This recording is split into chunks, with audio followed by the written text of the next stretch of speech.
अपने गांव में घर घर सर्वेक्षण करने के लिए टीमें बनाई थी और वो टीमें बहुत अच्छा काम कर रही हैं।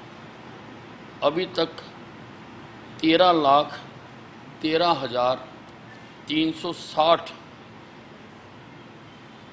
घरों का सर्वेक्षण वो कर चुकी है और 62,74,144 फैमिली मेंबर्स का सर्वेक्षण किया जा चुका है। इनमें से 16,626 में जो खांसी जुकाम के लक्षण पाए गए हैं और 2004 में ब्रीदिंग प्रॉब्लम है और 2,993 जो लोग हैं वो डॉक्टर से जहाँ अस्पताल के अंडर ट्रीटमेंट है। इनका फिर हम सबका जो टेस्ट हो रहे हैं वो सारों का रिपोर्ट करा रहे हैं। बेड्स की हमारे पास उपलब्धता है। नॉन ऑक्सीजन बेड्स जो टोटल हमारे पास हरियाणा में हैं वो हैं 13,837। इनमें से 681 जो बेड्स हैं 681 वो भरे हुए हैं और 13,156 बेड्स नॉन ऑक्सीजन बेड्स हमारे पास आज की तारीख में खाली हैं। अगर हम बात करें ऑक्सीजन बेड्स की तो टोटल जो हमारे पास ऑक्सीजन बेड्स हैं हरियाणा में वो है 14,425।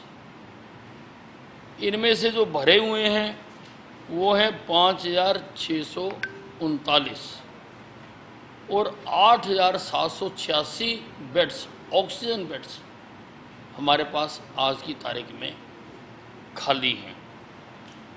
आईसीयू बेड्स जो हैं वो है 3,729। इसमें से 2,390 भरे हुए हैं और 1,339 खाली हैं आज की तारीख में।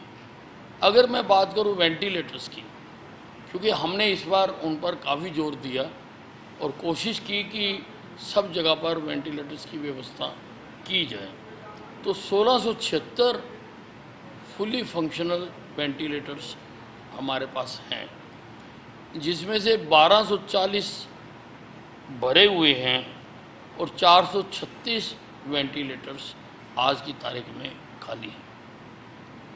देखिए वार्ता चल रही है और हमें उम्मीद है कि उसके नतीजे अच्छे निकलेंगे। नहीं, देखिए ब्लैक फंगस के जो इंजेक्शन हैं वो अवेलेबल नहीं है। हमने कुछ व्यवस्था की है, लगभग 700 तो हमने अपने प्रयासों से व्यवस्था की है और 550 हमें केंद्र सरकार से मिले हैं। हमने केंद्र सरकार से 12,000 इंजेक्शन्स की मांग की हुई है, क्योंकि आज की तारीख में हरियाणा में 420 के करीब ब्लैक फंगस के मरीज हैं और ये जो इंजेक्शन है ये एक मरीज को एक दिन में 4 इंजेक्शन लगते हैं और कम से कम 10 दिन तो लगाने पड़ते हैं। उसके बाद दूसरी मेडिसिन शुरू हो जाती हैं, उसकी भी हम व्यवस्था कर रहे हैं। इसलिए इंजेक्शन्स हमें जल्दी उपलब्ध हो सकें, इसके लिए मैंने विभाग को अगर विदेशों से भी कहीं मिल सकें इंपोर्ट करने के भी आदेश जारी कर दिए हैं कि कहीं से भी लाए जाएं, इंजेक्शन लाए जाएं, ताकि हम मरीजों का उचित इलाज कर सकें। देखिए हमने कुछ जो हमारे पास एडमिट हैं उनका हमने एनालिसिस करवाया था। 155 मरीजों का एनालिसिस करवाया। उसमें से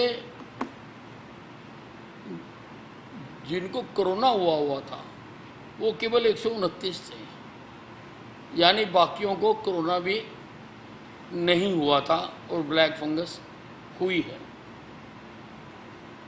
जिनको शुगर की बीमारी है वो 132 हैं, यानी 155 में से जो बाकी हैं उनको शुगर की बीमारी भी नहीं है लेकिन ब्लैक फंगस है।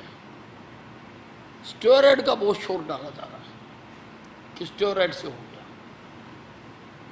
इनमें से केवल 116 मरीज जो थे वो स्टेरॉयड पे थे 155 में से, यानी बाकी जो हैं उन्होंने कभी स्टेरॉयड नहीं खाया, उनको नहीं दिए गए, लेकिन उनको ब्लैक फंगस है।